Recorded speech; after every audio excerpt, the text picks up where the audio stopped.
इस्तेमाल करवाया था। आज भी अवध में पासियों के अनेक खंडहर इस बात का जीता जागता सबूत है पासी राजाओं के बलिदान की। राजा कंस के संदर्भ में इतिहासकारों का मानना है इनका क्षेत्र काफी बड़ा था। अगर कम शब्दों में अगर बताऊं तो राजपासी राजा कंस की लखनऊ में कसमंडी राजधानी थी और उसके चारों तरफ कुछ दूरियों पर इनकी गढ़ियां थी या दूसरे किले थे जिसमें काकोरी के साथ उन्नाव संडीला आदि शामिल थे और इन्हीं के बीच राजा कंस की गद्दी थी। पहले सैयद सलार मसूद गाजी ने उन्नाव संडीला और काकोरी को जीत लिया, तब जाकर कहीं राजपासी राजा कंस की गद्दी तक पहुंच पाए थे। यह युद्ध बहुत ही भयानक था क्योंकि तुर्कों के पास ना सेना की कमी थी और न ही घुड़सवारों की, और गाजी की सेना जहां 1.25 लाख थी वहीं राजपासी राजा कंस की मात्र चंद हजार थे और ऊपर से उन्नाव संडीला काकोरी राजपासी राजा कंस सारे किले हार चुके थे और अब सिर्फ कसमंडी की गद्दी बची थी। वहीं राजा कंस की सेना भी कम थी।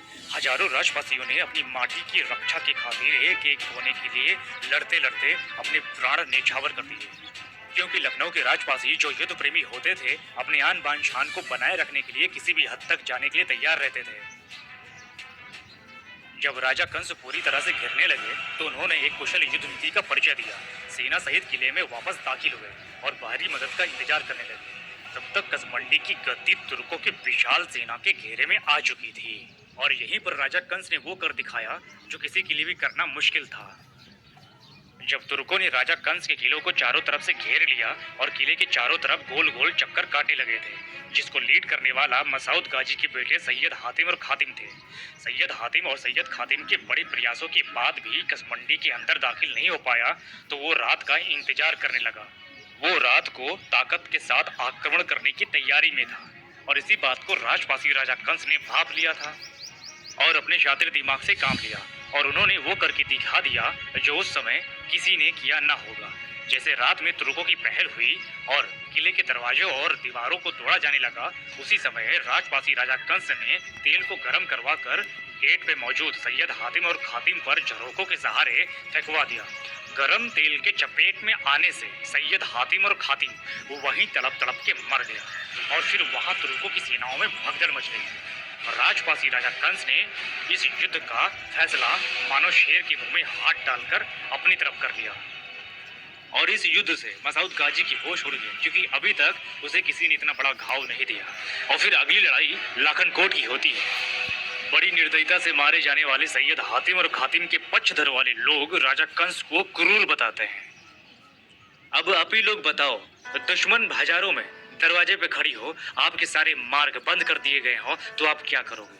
आप बड़ी चतुराई से युद्ध करोगे, वो भी उन लोगों के खिलाफ जो कभी युद्ध नीति का पालन नहीं किए, जिनको सिर्फ जीत से मतलब था, भले ही धोखे से जीते हो। हजारों महिलाओं की आबरू लूटी हो, उनके साथ इतनी क्रूरता तो बहुत ही कम थी जो राजा कंस ने किया। सैयद सलार मसूद गाजी और उसके सैनिक और सेनापतियों की तलवारें ये फर्क नहीं करती थी कि सामने वाला बच्चा है या बूढ़ा है या फिर जवान है। युद्ध के मैदान में सिर्फ दो चीजें होती हैं, या फिर दुश्मन आपको मार देगा या फिर आप दुश्मन को मार दोगे। और राजपासी राजा कंस ने इस देश की रक्षा के लिए बलिदान हो गए, जिनकी वीर गाथा आज भी लोगों की जुबानों पर सुनी जाती है। राजपासी राजा कंस की मृत्यु पर इतना ही कहना चाहता हूँ कि कसबंडी की लड़ाई तक वो जीवित थे और कैथोली के विकट युद्ध में राजपासी राजा कंस वीरगति हुए ऐसा दस्तावेजों में मिलता है। इतिहासकारों का अनुमान है क्योंकि हातिम और खातिम के मरने के बाद मसूद गाजी बिलबिला गया और उसने अपनी पूरी ताकत लाखन कोट पर झोंक दी। अलग अलग लड़ रही अपनी पूरी सेनाओं को एक साथ इकट्ठा कर लाखन कोट पर हमला बोला।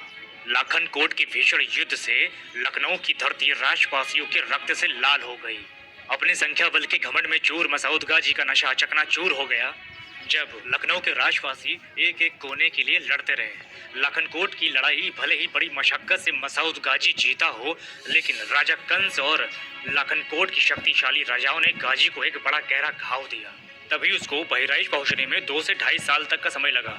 लखनकोट की लड़ाई के बाद मसूद गाजी का अगला पड़ाव बाराबंकी का सतर्क बना और यहाँ से फिर उसने अपनी सारी तैयारियां की और बहराइच तक पहुंचने में 2 से 2.5 साल का समय लगा। ये लखनऊ के राजपासियों के दिए घाव थे जिससे मसूद गाजी बड़ी मुश्किल से उबर पाया। तब वह अंत में बहराइच पहुंचा और बहराइच की लड़ाई में राजा सुहेल देव पासी ने 21 राजाओं के सहयोग से युद्ध किया और मसूद गाजी को मार गिराया। अब लोग राजा कंस को क्रूर क्यों कहते हैं या क्या कारण था, इसका पूरा खंडन में उचित साक्ष्यों के आधार पर तीसरे पार्ट में करूंगा। ये देश का दुर्भाग्य है कि देश की रक्षा करने वाले को क्रूर बता दिया जाता है और जो आक्रमणकारी या लुटेरा होता है उसकी मजारें बनाकर पूंजी जाती हैं। और यही नहीं, जितने भी पासी राजा थे जिन्होंने बड़ा प्रतिरोध किया उन तुर्क मुगल आक्रमणकारियों का, उन राजाओं को भी मुस्लिमों ने क्रूर ही कहा है। चाहे राजा सुहेल देव हो, चाहे राजा कंस हो या फिर 15वीं सदी के राजा लहरी पासी हो, अब सारे राजाओं को क्रूर कहना कहाँ तक तर्कसंगत है, इसका फैसला आप ही लोग करिए। और आपको पता है वो कौन लोग थे। तो फिलहाल दोस्तों ये सारी चीजें तीसरे पार्ट में डिस्कस करूंगा और जो आपको देखना बहुत जरूरी है उस वीडियो का आप लोग वेट करिएगा। और दोस्तों इस वीडियो को पूरा देखने के लिए आपको